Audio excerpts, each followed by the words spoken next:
그때 우리가 가는 길은 어떤 길인가?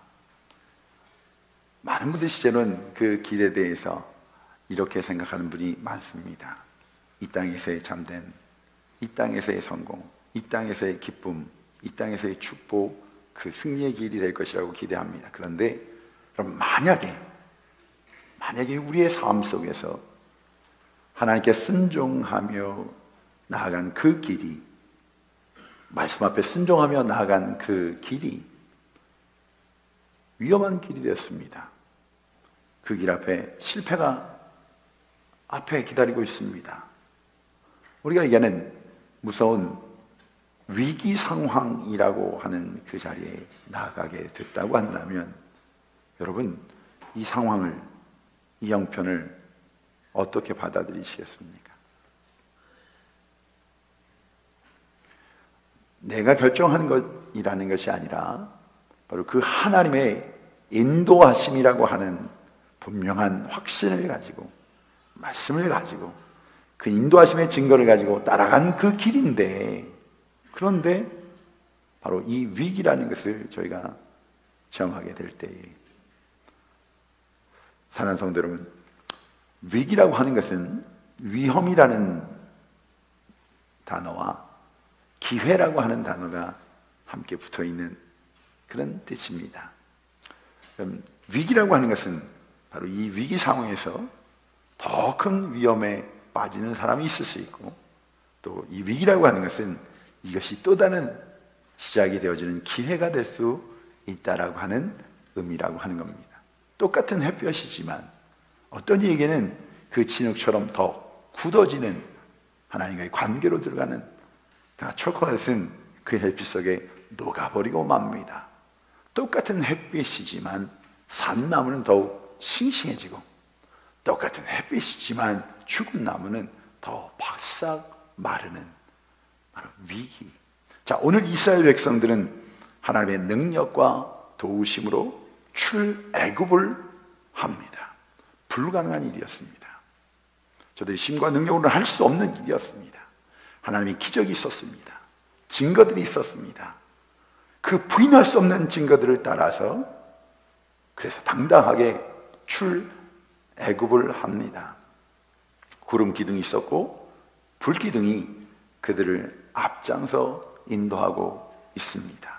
자, 바로 그 인도하심을 따라서 간 그 길, 그 길이 어떤 장소로 이끌었는지 오늘 본문이 속해 있는 14장 2절에서는 이렇게 얘기합니다. 바다와 믹돌 사이에 비하히롯 앞 곧 바알스본 맞은편 바닷가로 인도되었습니다 라고 합니다.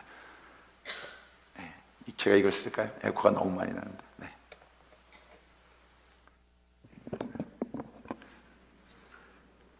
자, 이 상황을 분석해보면 이런 것입니다. 하나님의 인도하심 앞에서 이 구름 기둥과 불 기둥이 인도한 대로 나왔더니 앞에는 홍해 바다가 넘실대고 있습니다. 가로막혀 있습니다. 좌우에는 높은 산이 솟아있는 계곡으로 둘러쳐여 있습니다. 도망할 곳이 없습니다. 막가는 골목으로 하나님이 인도하신 겁니다. 때마침 그때 뒤에서는 애굽 군대가 이스라엘 백성들을 진멸하기 위해서 진격해 들어오고 있습니다. 이걸 사면초가라고 하고 사자는 진퇴양난이라고 하는 그런 의미입니다. 자, 이 길이 어떤 길입니까? 하나님이 인도하신 길입니다. 가나안 땅으로 가는 하나님의 그 뜻 속에서 인도함을 받은 그 길. 그런데 왜 이 모양입니까?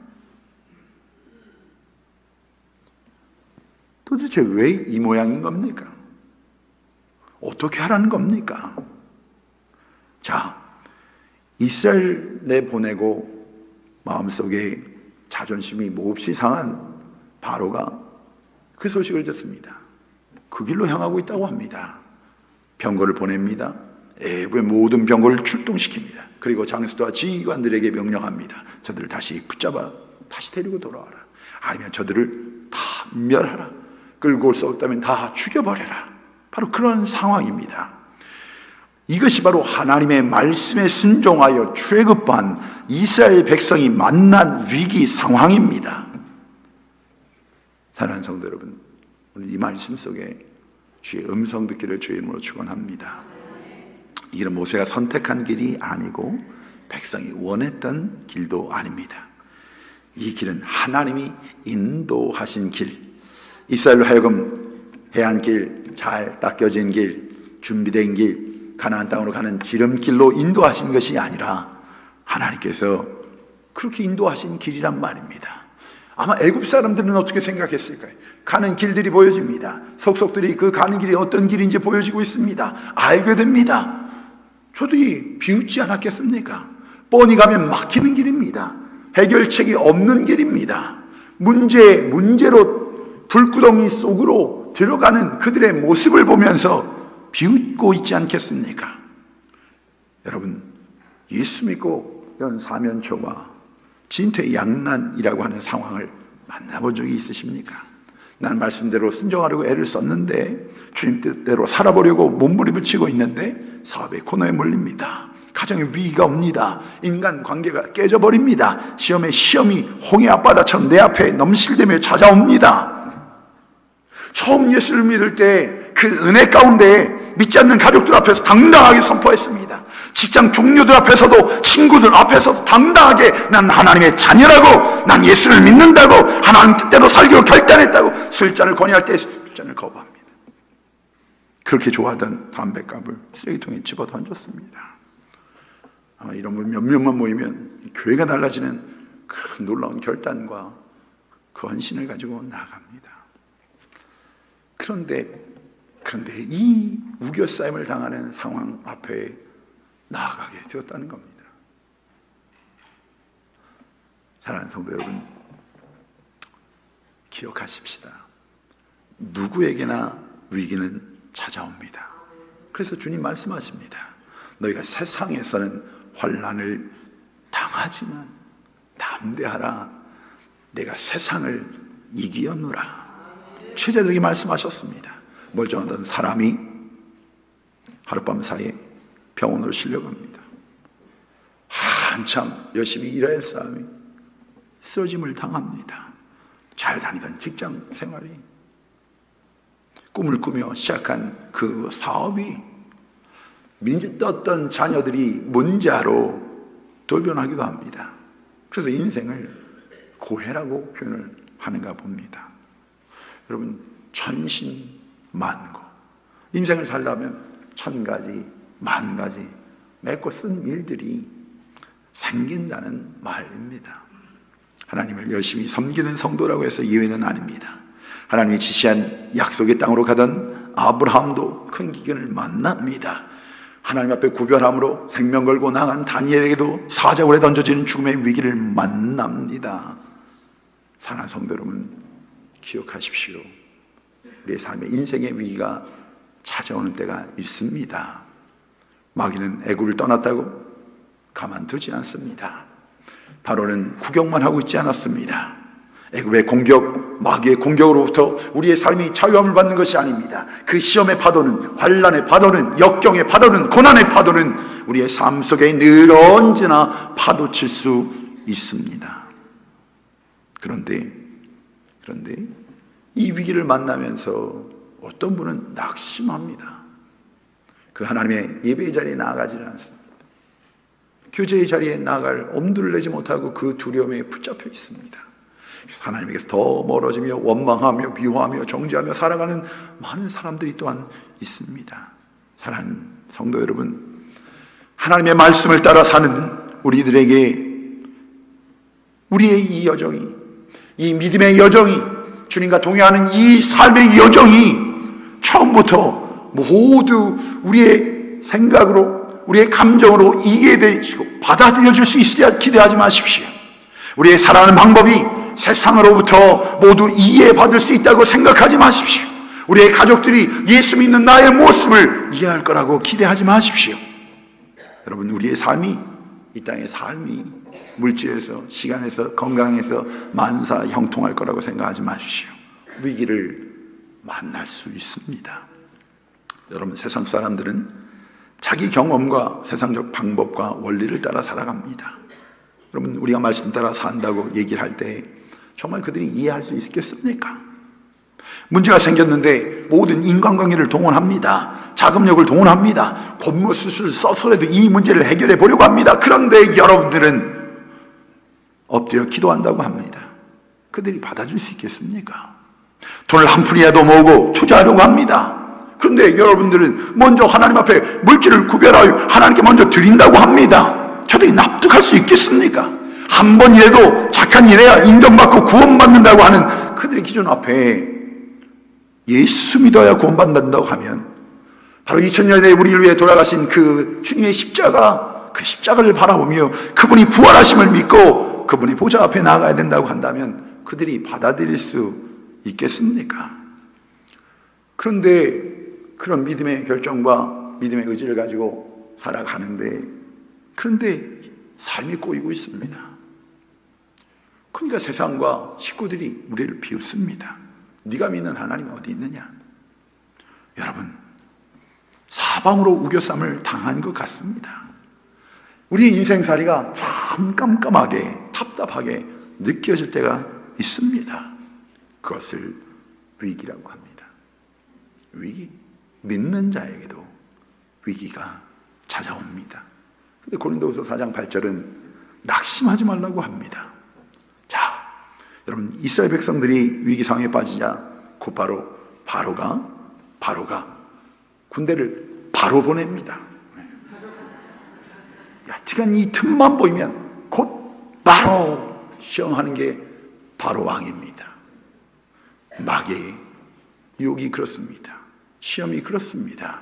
여러분, 은혜 안에 있고 그 은혜를 누리고 그 은혜에 대한 소망을 가지고 나아갈 때 더 큰 하나님의 축복, 하나님의 소명과 사명을 감당하지 못하도록, 그 약속의 땅이 여러분의 땅이 되지 못하도록, 하나님이 함께 하신 그 놀라운 증거들이 여러분의 것이 되지 못하도록 마귀는 바로 여러분을 시험합니다.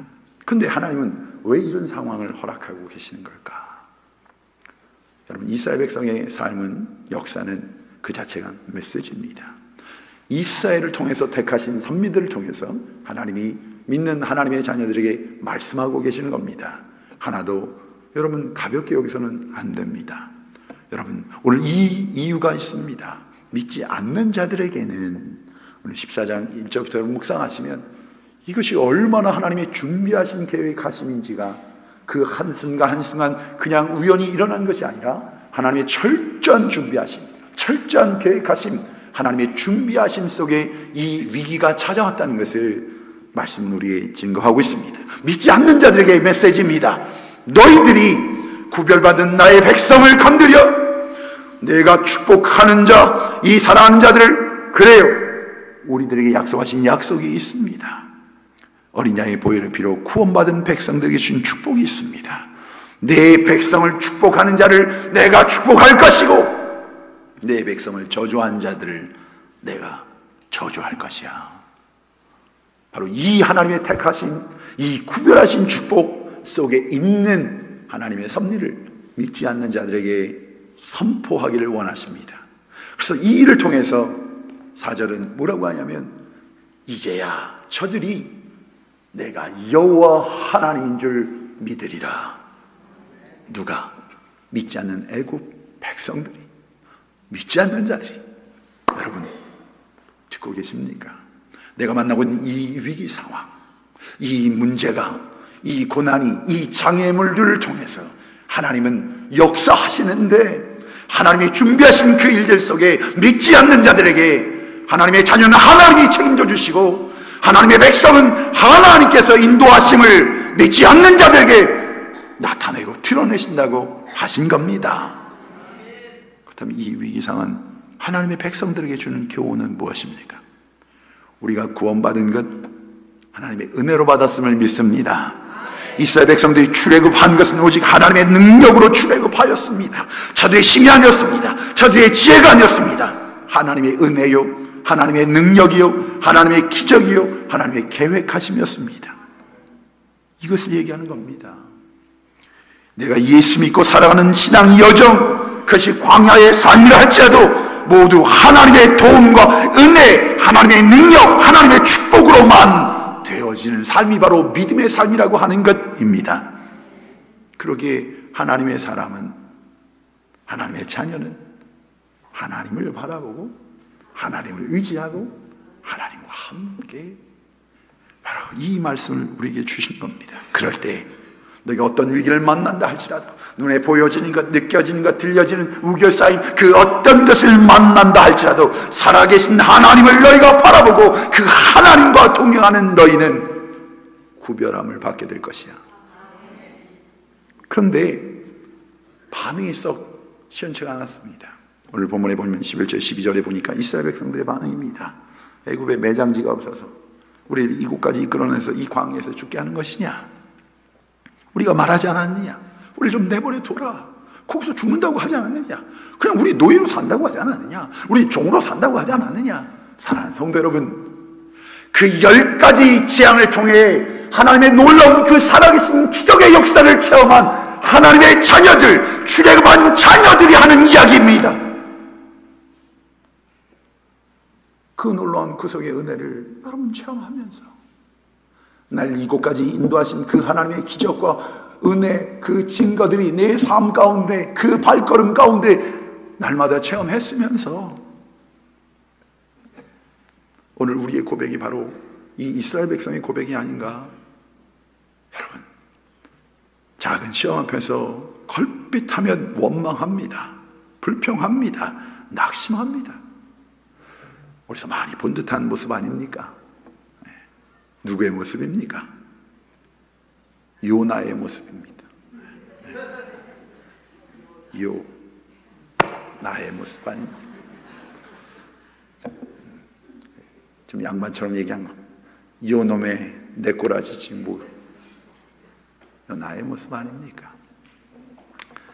그래야 좀 어려움이 있고 우겨쌈이 있고 또 들려지는 이야기가 있으면 신앙생활을 한다 안 한다, 그래요 주신 사명 소명을 그래 이제 내려놓는다, 여기는 내려놓는다는 의미를 써서는 안 됩니다. 그것이 우리의 모습입니다. 여러분, 사단의 공격에 노출되어서 나만 실망하고 실족하는 것이 아니라 함께한 자들을 실망시킵니다. 실족시킵니다. 나 자신이 보기에도 초라하게 그지없는 모습으로 그래요 살아갑니다. 실망합니다. 상실합니다. 넘어져 있습니다. 축복에서 멀어집니다. 하나님 보시기에 어떨까? 나를 구원하신 그 주님의 마음이 기쁘시겠습니까? 여러분, 그러나 바로 이 위기는 언제나 우리에게 준 축복의 시작입니다. 위기는 하나님의 기회입니다. 하나님께서 역사하실 기회, 하나님의 은혜를 체험할 수 있는 기회, 살아계신 하나님을 경험할 수 있는 기회가 된다고 하는 것입니다. 홍해로 인도하신 분은 하나님이셨습니다. 사랑하는 성도 여러분, 우리들은 힘이 있고 능력이 있을 때에 예수님께 기회를 드리지 않습니다. 만일 베드로가 그 고기잡이에서 많은 물고기를 잡았다면 주님께 그 배를 내어드렸겠습니까? 베드로가 밤새도록 수고를 하였지만 한 마리의 고기도 잡지 못한 빈배에 그 위기에, 인생의 그 위기에 처해 있을 때에 예수님을 바라봤습니다. 예수님의 부르심을 들었습니다.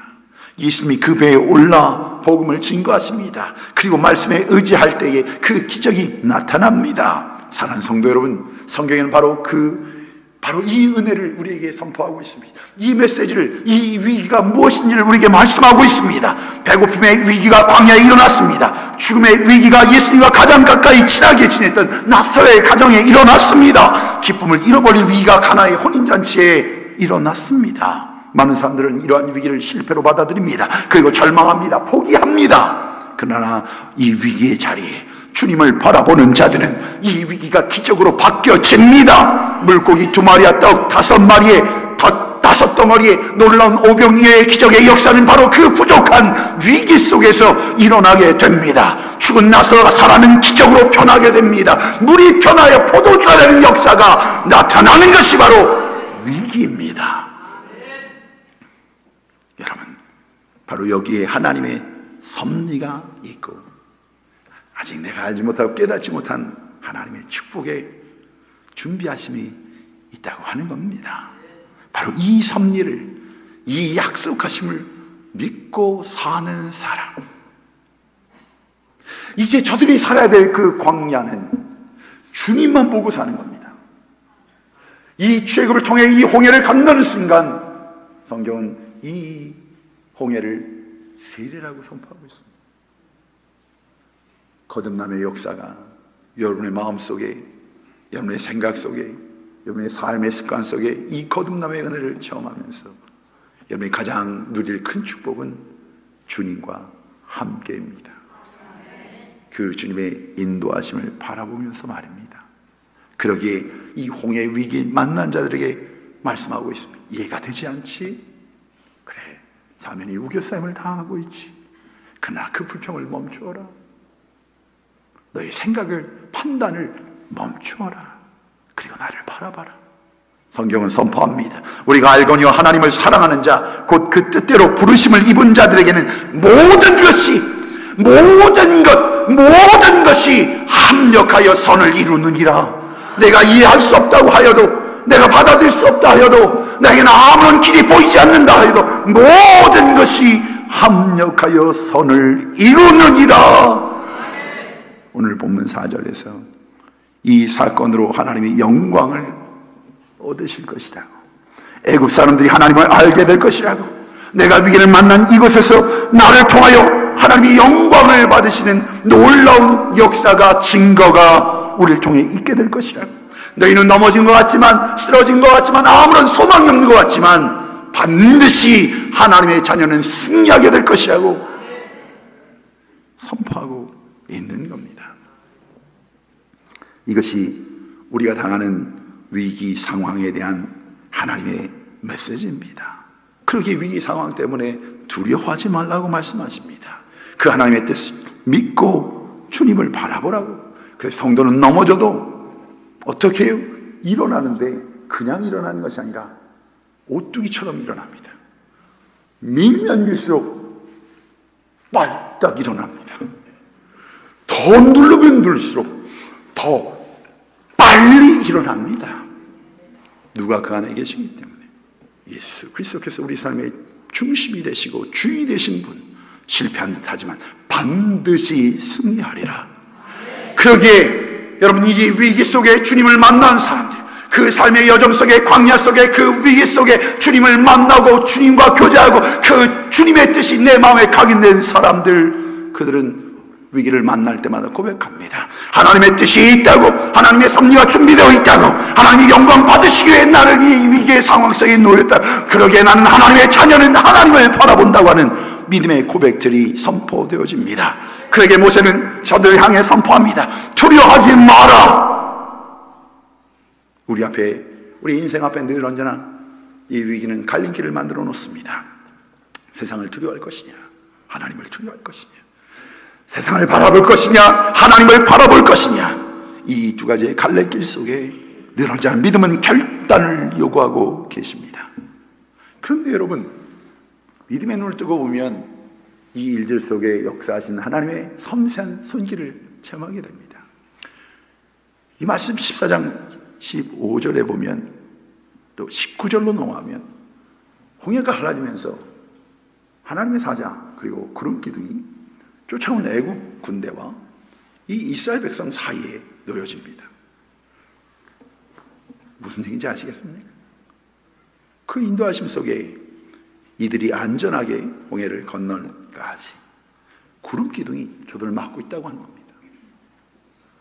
우리가 생각하고 있는 이 문제가, 이 어려움들이 여러분 두려움으로 우리에게 찾아오는데, 하나님이 준비하신 구름 기둥을 보지 못하고 잘 보이지도 않는 구름 기둥을 통해 보이지도 않는 그 애굽의 사람들, 애굽의 군대를 보면서 그것을 땡겨서 염려하고 걱정하고 두려워하고 있다는 겁니다.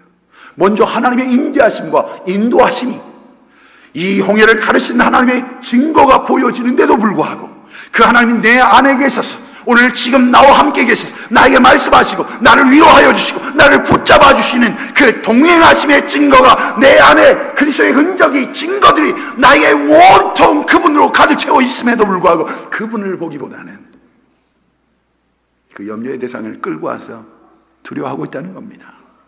14장에 보면 두려움이라는 단어가 여러 번 반복되어집니다. 10절에 이스라엘 자손이 애굽 군대를 두려워했다. 13절에 모세의 설교 가운데 두려워하지 말라고, 또 마지막 절에 가서 보면 여호와를 경외하라는 말이 나옵니다.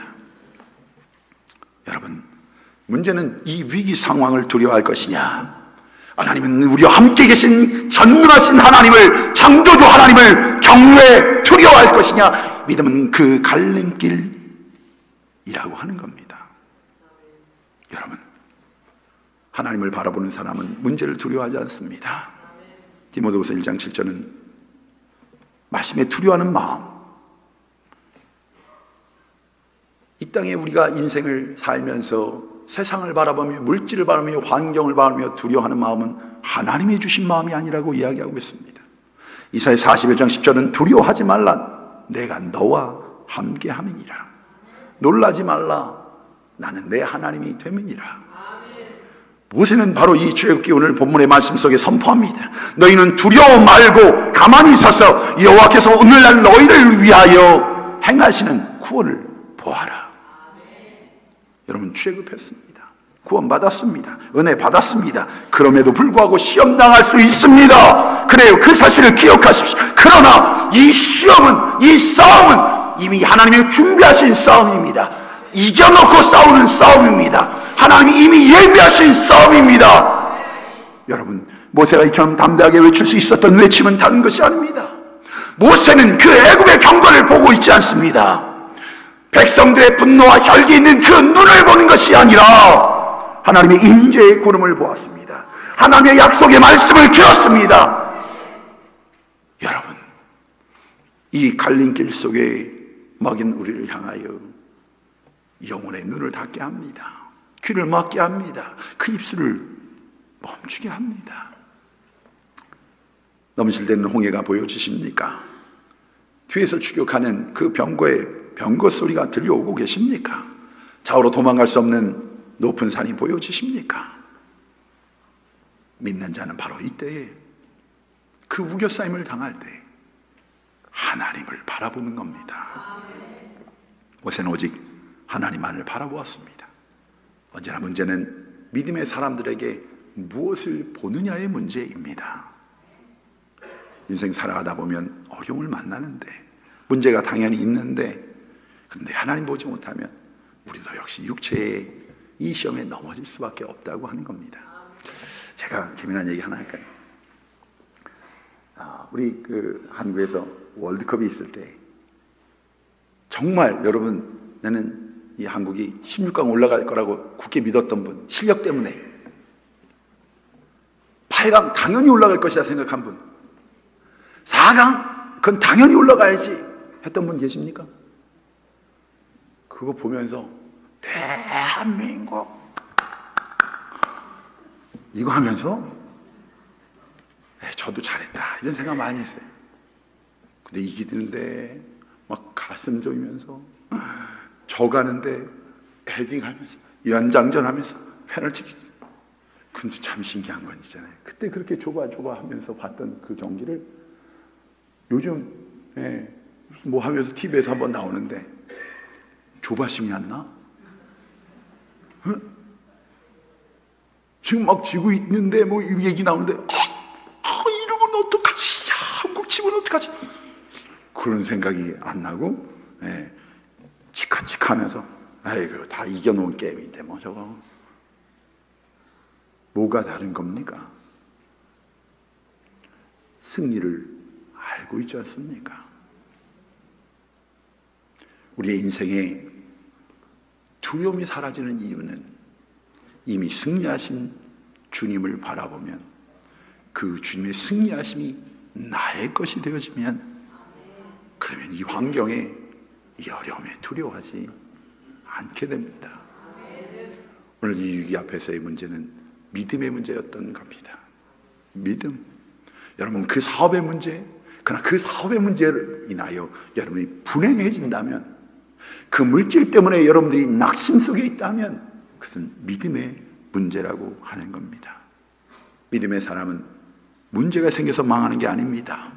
눈앞에 깜깜한 현실 때문에 망하는 것이 아닙니다. 나의 능력이 없음 때문에 망하는 것이 아닙니다. 믿음의 사람은 바로 믿음이 없기 때문에, 나의 삶의 주인 되신 그분을 바라보지 않기 때문에, 그분을 의지하지 않기 때문에, 그분과 동행하지 않기 때문에 망하는 것입니다. 여러분, 믿음을 가지는 것 못지않게 믿음을 지키는 것이 중요합니다. 믿음을 가진다는 것은 예수님을 그리스도 영접하고 하나님의 자녀가 된 것입니다. 영접받았다는 것은 그분과 함께 사는 것을 얘기합니다. 믿음으로 하나님과의 관계가 맺어졌습니다. 마귀의 자녀에서 하나님의 자녀로 신분이 바뀌었습니다. 믿음으로 우리는 하나님의 안에, 은혜 안에 거합니다. 이 믿음을 가진 겁니다. 주님이 내 안에 계신 이 놀라운 믿음이 우리 안에 있다고 하는 겁니다. 그런데 반면에 믿음을 지킨다는 것은 무슨 의미입니까? 바로 이 믿음을 내 모든 삶에 적용하는 겁니다. 바로 믿음으로 사는 것을 얘기합니다.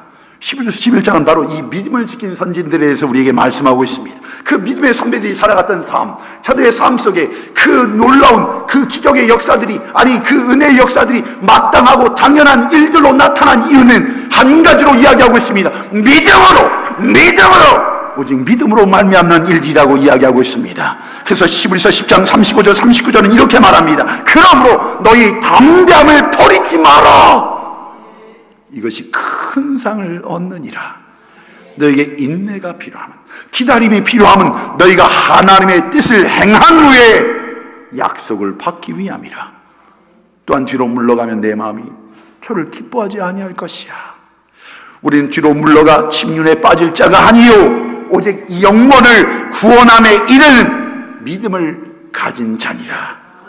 그 믿음을 가진 자, 믿음의 증거를 가진 자, 주님과 함께하는 자들이 왜 돌아가려고 하느냐, 왜 절망하느냐, 왜 불평하느냐.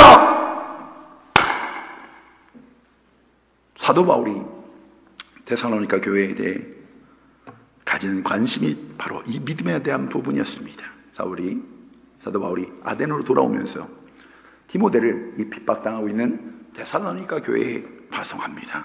그리고 이 디모데에게 데살로니가 교회 성도들이 어떤 모습을 살아가는지, 어떻게 신앙생활하는지를 알아보게 합니다. 여러분, 그것은 교인이 얼마가 지금 모이느냐 이걸 묻는 질문이 아니었고, 교회 건물은 제대로 건축은 잘 됐느냐, 헌금은 잘 나오냐, 성도들의 삶은 방탕하지 않느냐, 이것이 아닙니다. 디모데를 통해서 알아보게 한 바로 그것은 믿음이었습니다.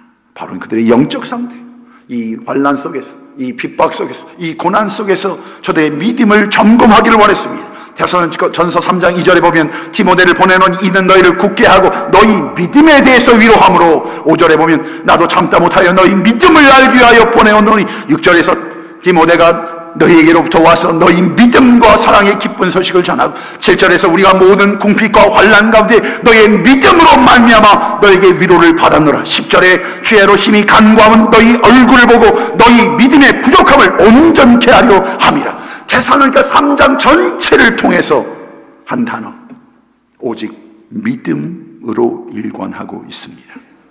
고난이 있는 공동체, 어려움과 환난과 핍박이 있는 공동체, 그러나 바울이 보기를 원했고 듣기를 원했던 것은 바로 저들의 믿음이었습니다. 영적 상태였습니다. 저들이 무엇을 바라보고 있는가. 여러분, 사랑하는 성도 여러분, 하나님의 자녀는 믿음으로 말미암아 삽니다. 히브리서 11장 6절은 말합니다. 믿음이 없이는 하나님을 기쁘시게 못한다고. 하나님께 나아가는 자는 그가 계신 것, 반드시 그가 계신 것, 그가 그를 찾는 자들에게 상 주시는 이심을 믿어야 할지니라. 여러분, 성경은 바로 이 믿음의 놀라운 이 기적의 역사들을 우리에게 증거하고 있습니다. 그래요, 가버나움의 배부장을 보면서 예수님이 선포합니다. 이스라엘 중에서 이만한 믿음을 내가 만나보지 못했노라. 귀신 들린 딸을 고침받기 위해 찾아나갔던 가나안 여인의 믿음을 보시고 선포합니다. 여자여, 내 믿음이 크도다. 내 소원대로 되리라. 오늘 이 시간 그 하나님께 찾아온 주의 백성들을, 그래요, 그들의 믿음을 보십니다. 그리고 그 환난 속에, 그 역경 속에, 위기 앞에, 고통 앞에, 아픔 앞에서 그 믿음으로 주님을 바라보는 자들에게 선포합니다. 내 믿음대로 될지어다. 이 믿음은 늘 현재형입니다. 현재형. 믿음은 지나간 과거의 추억과 같은 것이 아닙니다. 예전에 제가 그 은혜를 받았습니다. 얼마나 열심히 했는지 모릅니다. 이것이 아니라는 겁니다. 믿음은 막연한 그래 언젠가는 되겠지요, 그것이 아니라 믿음은 지금 내가 여기에 주님과 함께 그분과 동행하고 있음을, 바로 그 자리에 서 있음을 고백하는, 바로 믿음은 오늘 이야기하고 지금을 이야기합니다. 믿음은 바로 지금 순종하는 것을 얘기합니다. 믿음은 바로 지금 구별하는 것을 이야기하고 있습니다. 그래서 믿음은 히브리서 11장 1절은 말합니다.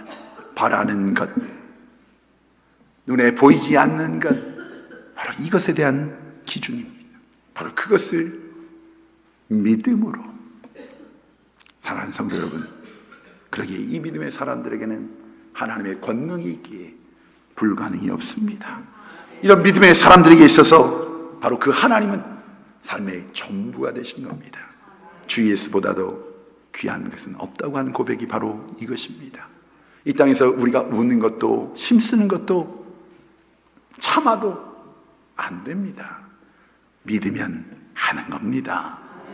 사랑하는 성도 여러분, 주님의 능력을 철저하게 신뢰하는 자, 그분을 의지하는 자, 이걸 성경은 믿음이라고 얘기합니다. 여러분, 오늘 본문은 가만히 서라고 있습니다. 그리고 그 가만히 서 있는 그 자리에서 가만히 있으라고 합니다. 있으라고 하는 건 태도를 얘기합니다. 제발 세상 얘기하지 말고 그 가던 그 길, 네가 염려하며 돌아가려고 했던 그 길을 멈추게, 이제는 그렇게 불평하며 원망하던 그의 세상 기준으로 말하던 것을 멈추라고 하는 겁니다. 그리고 누구를? 바로 하나님을 바라보라고 합니다.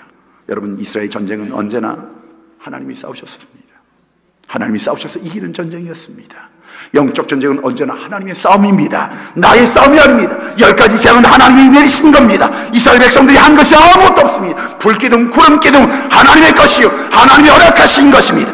여리고를 무너뜨린 것도 하나님, 홍해를 가르신 것도 하나님, 요단강을 가르신 것도 하나님, 하늘에서 불을 내리신 분도 하나님, 이 문제를 해결하신 분도 하나님. 창조 이후에 지금까지 구원을 위해 우리가 한 일이 무엇입니까? 하나님께서 땅을 만드시고 하늘을 만드실 때 우리가 한 일이 무엇입니까? 예수님께서 이 땅에 오실 때, 그리고 십자가에 달려 돌아갔을 때 우리가 한 것이 무엇입니까? 할 수 있는 것이 무엇입니까? 하나님이 하신 겁니다. 하나님이 주신 겁니다. 하나님이 허락하신 겁니다. 하나님이 책임져 주신 겁니다. 우리는 아무것도 없습니다. 그 모든 것이 하나님의 은혜입니다. 바로 그 하나님의 능력을 바라보고 그 은혜를 바라보는 것을 믿음이라고 하는 것입니다. 사랑하는 성도 여러분, 믿음이 이기는 것입니다. 오늘 믿음의 주에 온전케 하신 예수를 바라보는 하나님의 자녀들에게 오늘 성경은 우리의 믿음이 어떤 모습으로 나타난지를 이야기합니다. 불안과 낭망이 찾아올 때마다 그 고백을 합니다. 다윗의 고백입니다. 시편 42편 5절은 내 영혼아 내가 어찌하여 낭망하며 어찌하여 내 속에서 불안하여 하는고, 너는 하나님을 바라라. 그 얼굴의 도우심을 인하여 내가 오히려 찬송하리로다. 믿음의 사람 다윗은 바로 이 위기 속에 하나님을 바라봅니다. 그 위기는 한숨으로 변하는 것이 아니라 기쁨으로 바뀌었습니다. 다윗은 어쩌다 한번 주를 부른 것이 아닙니다. 어쩌다 한번 주를 바라본 것이 아닙니다. 그는 일평생 하나님을 앙망하며 살았습니다.